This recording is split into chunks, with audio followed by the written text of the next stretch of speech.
Hi, everyone. Good afternoon. Thanks for joining today. So as Alisa said, we'll get started by talking about authenticity today.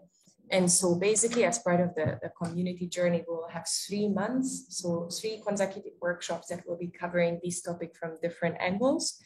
And so I think most of you know that I'm a psychologist by background. So we thought that covering authenticity in a career perspective might be an interesting area to start with. So what I'm going to do is I'll send the materials for today here on the chat, so you have access to it by yourself anyways. You will have some further reading there as well if you're interested. And then I'll walk you through the materials. The reason why I like to do this is then we can engage a bit more here in this online space. So just bear with me for a moment. It should appear for all of you on the chat right now. Actually, it's called Authenticity and Career. It's a PowerPoint presentation. I can see some faces nodding. That's great. So it means that you can see it. What I'm going to do anyways is share my screen for the first couple of slides, which is a bit more about theory. And then when it comes to the activities, I'll stop sharing and then we can come here together and reflect. Juan is here with us today to help with questions and facilitate discussions a little bit. So throughout, if you have any questions, either just unmute and ask, or you can also ask in the chat, and then Juan will make sure that we get to the question as soon as possible. So let's get started. Today we'll speak about authenticity, purpose, and career.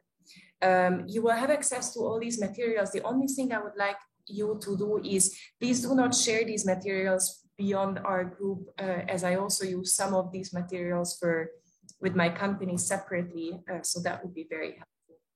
A bit about the group dynamics for today. So we'll speak a little bit about the theory of authenticity from a psychology perspective. I will illustrate in practice, and then we'll have most of the activities will be self-reflective with a bit of a discussion here in the group. So basically, you're welcome to engage on any levels. The theory, I think it's there just for us to understand from the psychology perspective, the concept broadly. I like to illustrate because that's how we get to understand, and self-reflection, that's how hopefully you can internalize some of these concepts yourself. We will stop recording once the theory part is over, so that hopefully we feel comfortable sharing our experiences. And I wanted to share one more thing. Authenticity is quite an abstract concept. We'll be working with it from a psychologist's perspective. But maybe you will find that some concepts, some values are hard to verbalize or are not necessarily explicit and are more on a feelings level, and that's fine. So I just wanted to make sure that, whenever you reflect, if it's more of a feeling rather than something explicit, that's absolutely okay.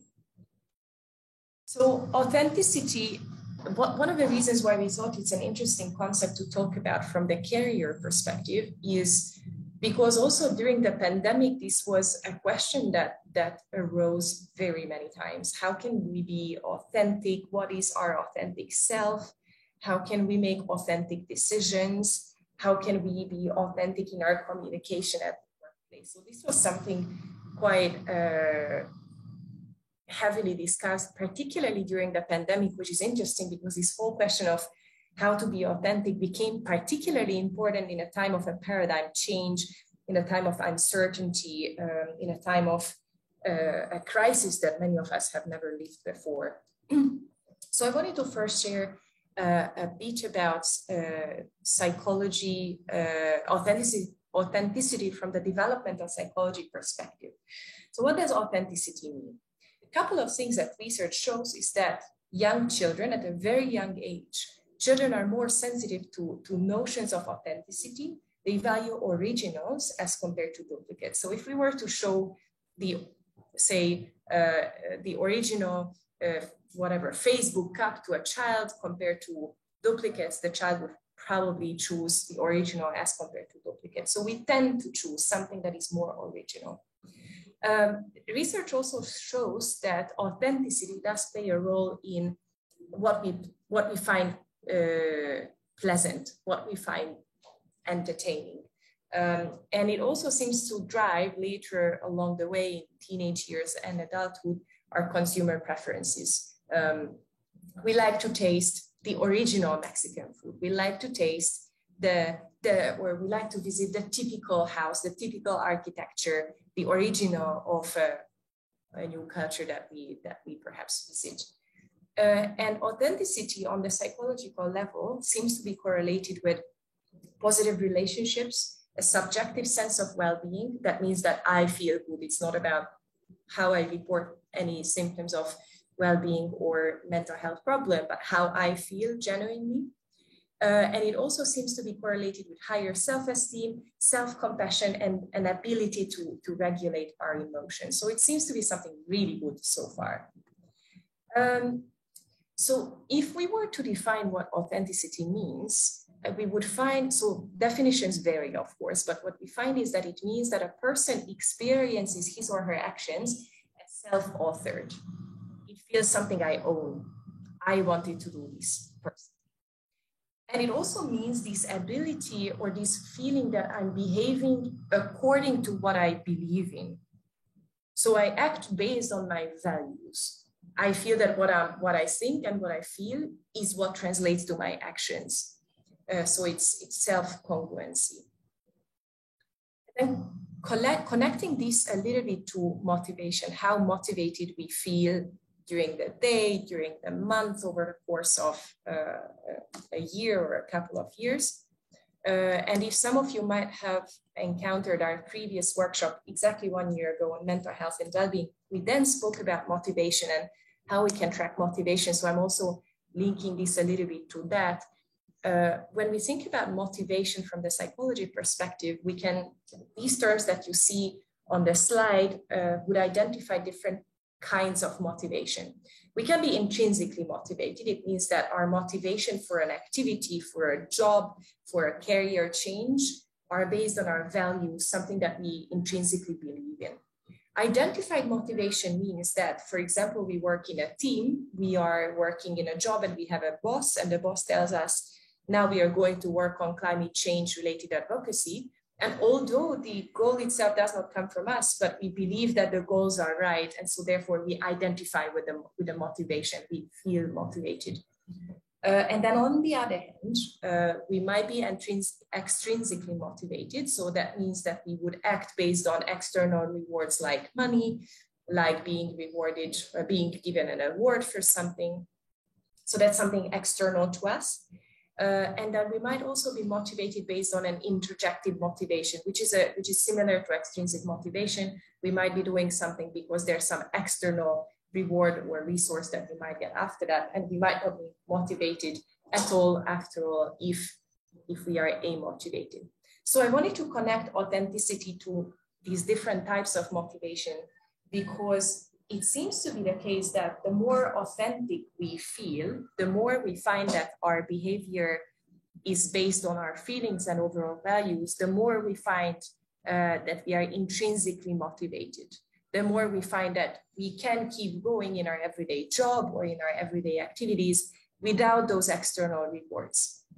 And then to go further, I wanted to show you this quite complex illustration. So this is from McKinsey's most recent report on the future of work and what skills will be needed in the next decade.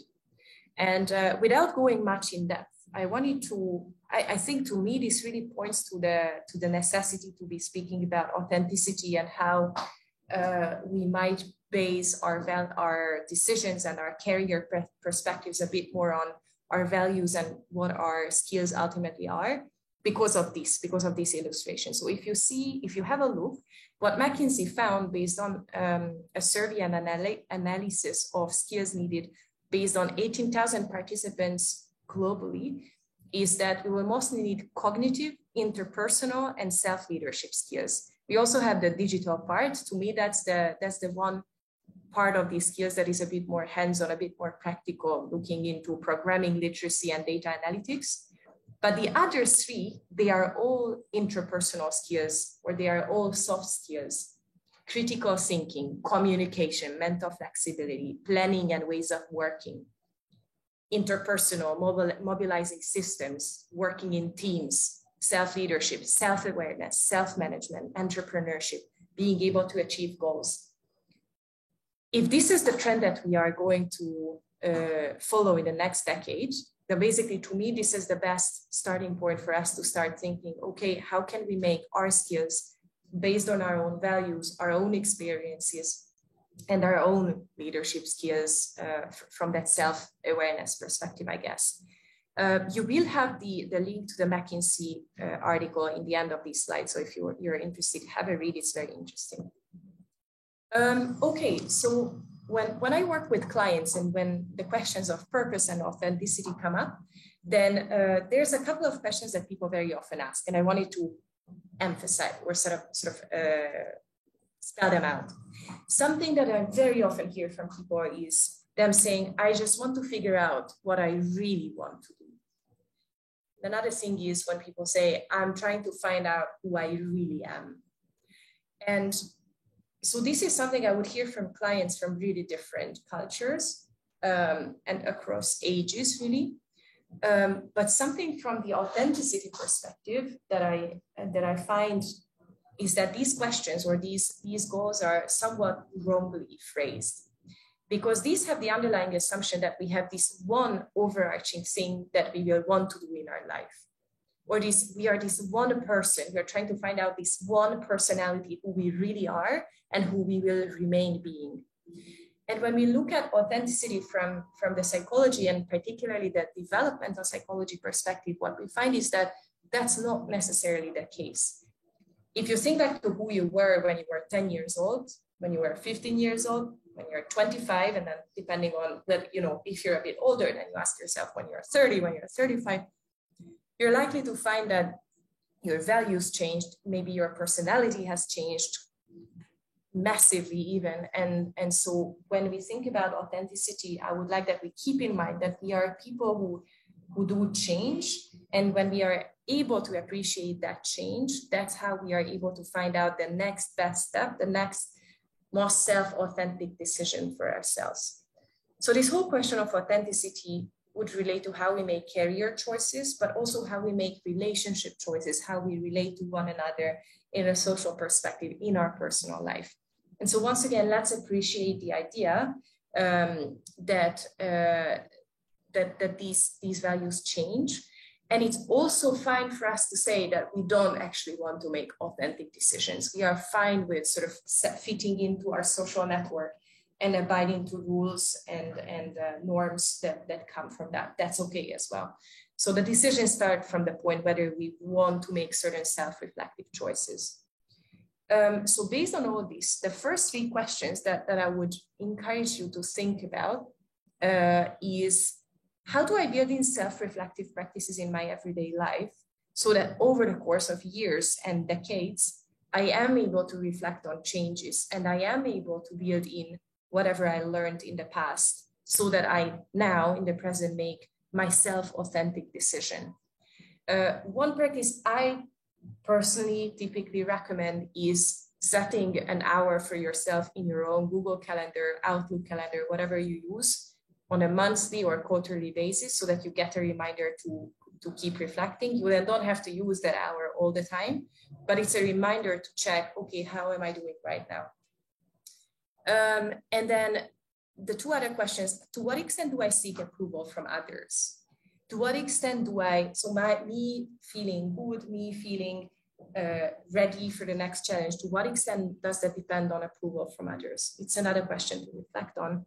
And to what extent do I know my inner values? To what extent do I understand what I base my decisions on? My decisions are based on approval from others, or there are certain values that I really do find important. In the youth advocacy perspective, I think a good example here is actually climate change advocates, people who decide, well, some of them go to the extent that they change careers entirely so that their career is built on their values, which is advocating against climate change or standing up for sustainability. But we don't have to go to that extent. Chatting with Alisa, no, I think it was Chloe who mentioned the other day, affective altruists. Chloe is another team member from Voices. Effective altruism, building in something about making social good in our everyday life, that's another inner value that we can build into our decision making. Okay, and now heading towards the interactive part of this workshop, I wanted to raise a framework that we are going to use, and I'm just checking the time as well so that we are not running over time. We are going to use this framework when we think about authenticity today, and you will have the reference to the paper that I'm taking this from if you're interested in the research bit as well. So that would be analyzing authenticity based on 3 levels. The first one is historical authenticity.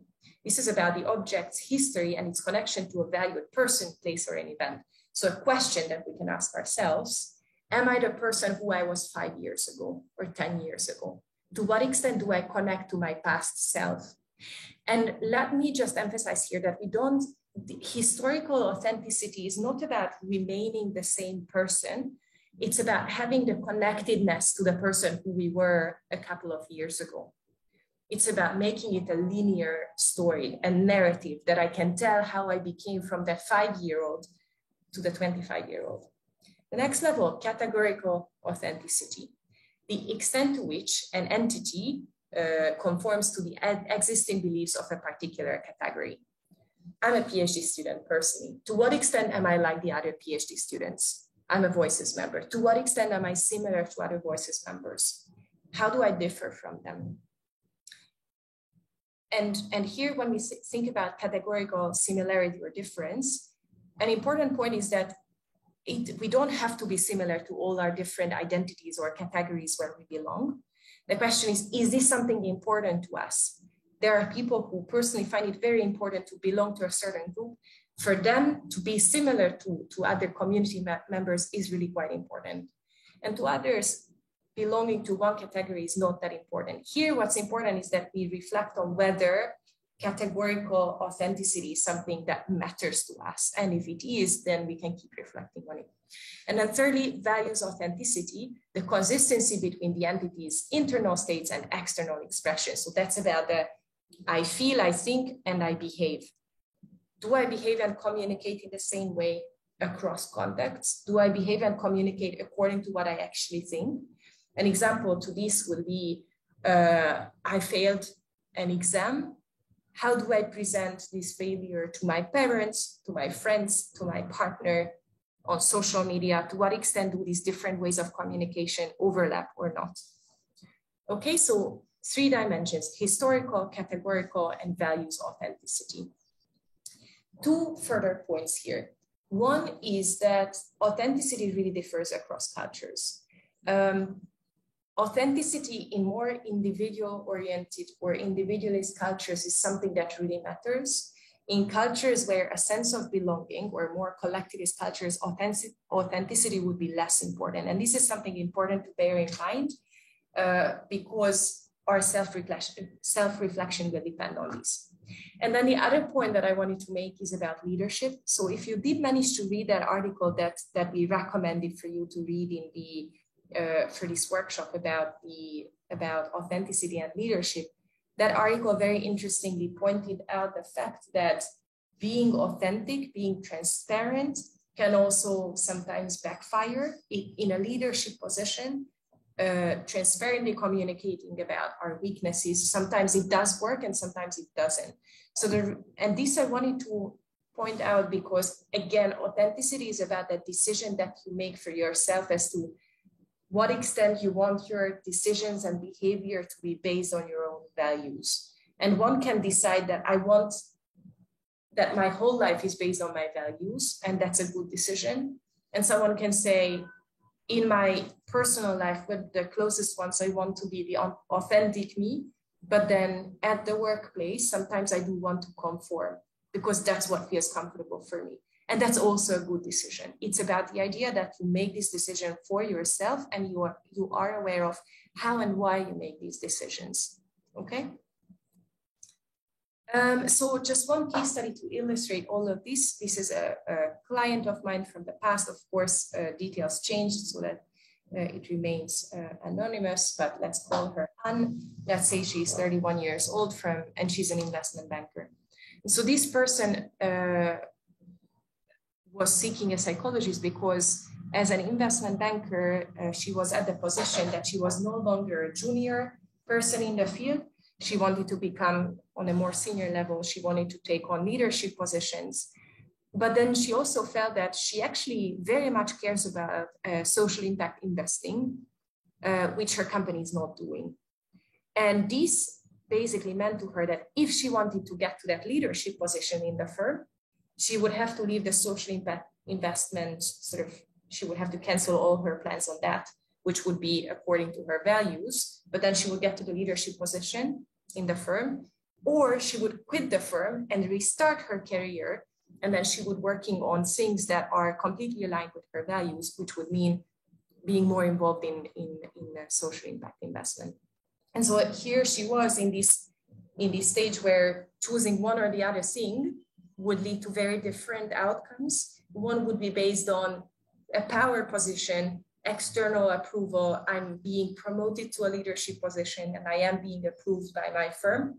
One career choice. The other career choice, I quit my firm and I go with my values and I go into social impact investing.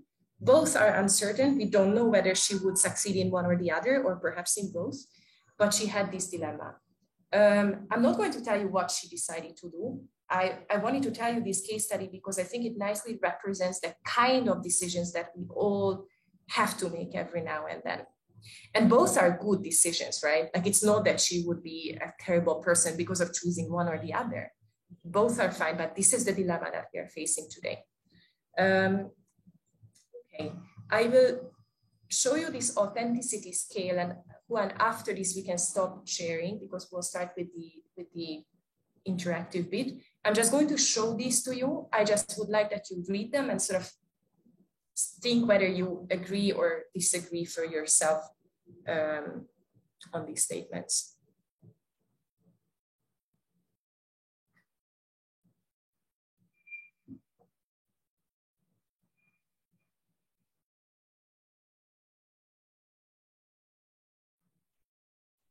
And then the next 6 questions.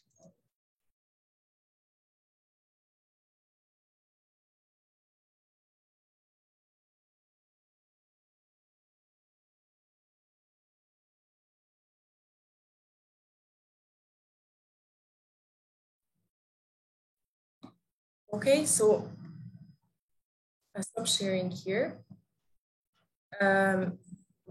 So this scale, the authenticity scale,